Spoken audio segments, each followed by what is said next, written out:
Dalam Bapa dan Putra dan Roh Kudus. Amin. Bapa di surga, kami seringkali menghadapi problem hidup yang berat sekali. Dan hari ini kau beri contoh Esther, seorang ratu, orang Yahudi yang menjadi ratu di negara asing. Dan dia tahu bahwa bangsa Yahudi ditindas. Dan dia datang kepada Tuhan untuk menolong orang Yahudi itu.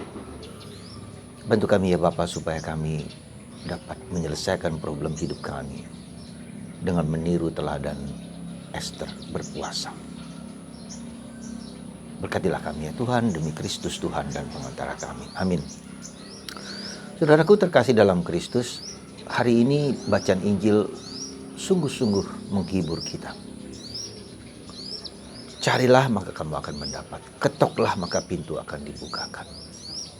Ya.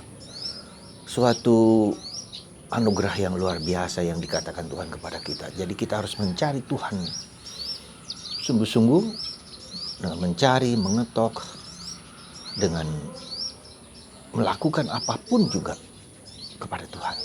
Dan Tuhan akan membukakan hati bagi kita.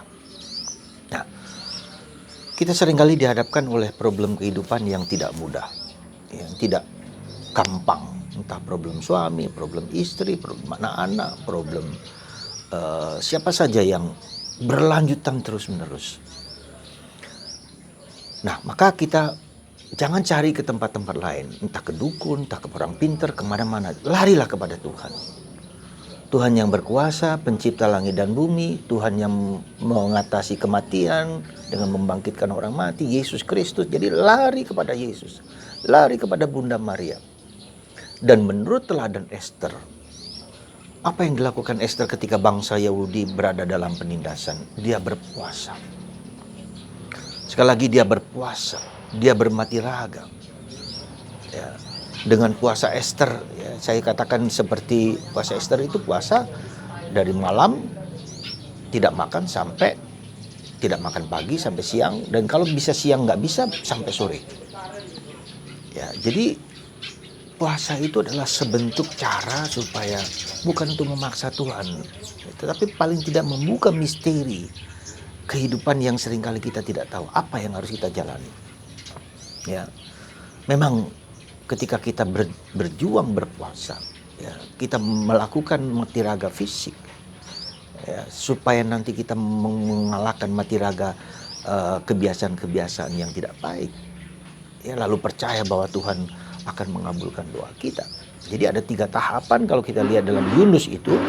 Ketika Yunus mewartakan kabar gembira kepada orang-orang Ninive, sekali lagi orang-orang asing, orang di Irak, dan mereka bertobat mulai dari raja sampai binatang pun tidak perlu makan rumput. Ya, jadi kita lihat di sini bahwa bagaimana kita memecahkan problem hidup kita, yaitu dengan melakukan pertobatan. Kita mulai dengan mati raga fisik. Ya, kita mulai juga dengan melepaskan dosa-dosa kita, kejahatan kita, dan kita percaya bahwa Tuhan berbelas kasihan kepada kita. Dan hari ini Yesus mengatakan bahwa mana ada bapa yang akan memberikan ular kepada anak yang minta roti atau minta telur. Tidak ada. Dan ini menunjukkan kepada kita bahwa Allah kita itu ada bapa yang care, yang peduli, yang sayang kepada anak, yang tak pernah menelantarkan kita sekecil pun.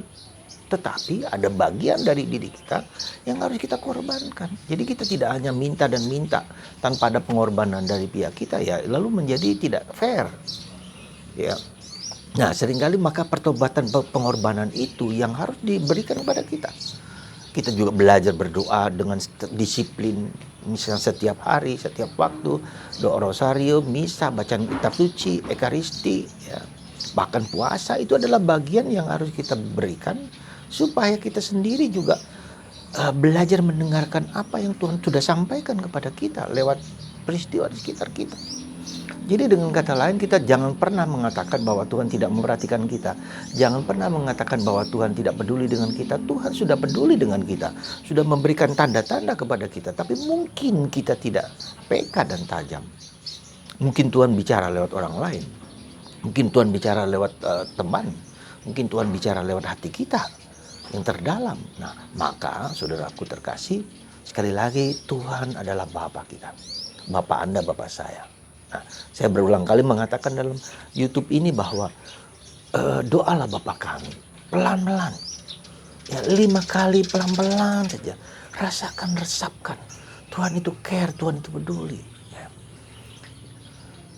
Bapa kami. Dan diulang-ulang terus Bapa kami. Bapa kami terus menerus. Anda akan merasakan kehadiran Bapa dalam hidup Anda. Memberikan kedamaian, ketenangan kepada kita. Lihatlah anak yang hilang itu. Lihatlah anak yang hilang itu datang kepada Bapa dengan segala kelemahan dan keterbatasan. Bersimpuh di kaki Tuhan, bersimpuh di kaki Bapa. Dan Bapa memberikannya itu. Itulah ayah kita. Doa kerahiman ilahi jam 3 sore. Itu menunjukkan Allah yang rahim, yang berbelas kasih. Jadi sekali lagi saudaraku terkasih, bagaimana supaya doa kita dikabulkan Tuhan? Ya, sekali lagi ada bagian dari diri kita yang harus kita korbankan. Itu yang harus kita. Nah, kalau kita sudah berkorban, coba perhatikan. Coba perhatikan apa? Perhatikan bahwa fokusnya adalah bukan dari ketika kita sudah berjuang, ketika kita sudah melakukan kegiatan rohani apapun. Jangan lupa fokusnya bukan pada saya, tapi pada Tuhan. Kita tidak bisa memaksa Tuhan untuk melakukan sesuatu yang kita inginkan, bahkan itu yang terbaik sekalipun. Kita belajar pasrah, menyerahkan diri kepada Tuhan, menyerahkan kepada kerahiman Allah. Dan itulah saya katakan, doa jam 3 siang itu doa yang sangat powerful supaya kita belajar menyerahkan segala sesuatu kepada Tuhan. Karena ada bagian tertentu dari hidup kita bahwa penderitaan, bahwa problem kehidupan itu seringkali tidak jarang Tuhan izinkan supaya kita semakin merendah. Supaya kita semakin rendah hati. Supaya kita semakin tidak sombong. Supaya kita hanya menyadarkan Tuhan di atas segala sesuatu. Mencari Tuhan di atas segala sesuatu. Beberapa hari yang lalu saya mendengar YouTube seorang yang ingin memecahkan problem hidupnya, ya, seorang Islam, lalu diminta oleh ustadznya untuk apa? Untuk berpuasa. Dan dia berpuasa sungguh-sungguh. Tetapi justru dalam puasanya apa yang terjadi? Justru dia bertemu dengan Yesus. Menarik sekali bagi saya. Puasa bagi orang Islam itu sangat powerful dan luar biasa. Ketika dia puasa berkali-kali ketemu Yesus justru. Dan Yesus mengatakan, jangan takut, aku akan menyelesaikan problemmu. Dan problemnya diselesaikan karena puasa. Dan akhirnya dia menjadi Kristen. Luar biasa menurut saya. The power of fasting gitu loh. Maka mari saudaraku terkasih, ya tentu kita tidak perlu bagi Anda yang tidak mampu dan tidak bisa, ya harus pelan-pelan saya katakan. Tapi ada proses perjuangan, pergulatan mengizinkan Tuhan untuk mengubah hidup kita. Supaya Tuhan sungguh-sungguh mengabulkan doa kita dan kita menjadi merendah di hadapan Tuhan seperti Esther, doa Esther.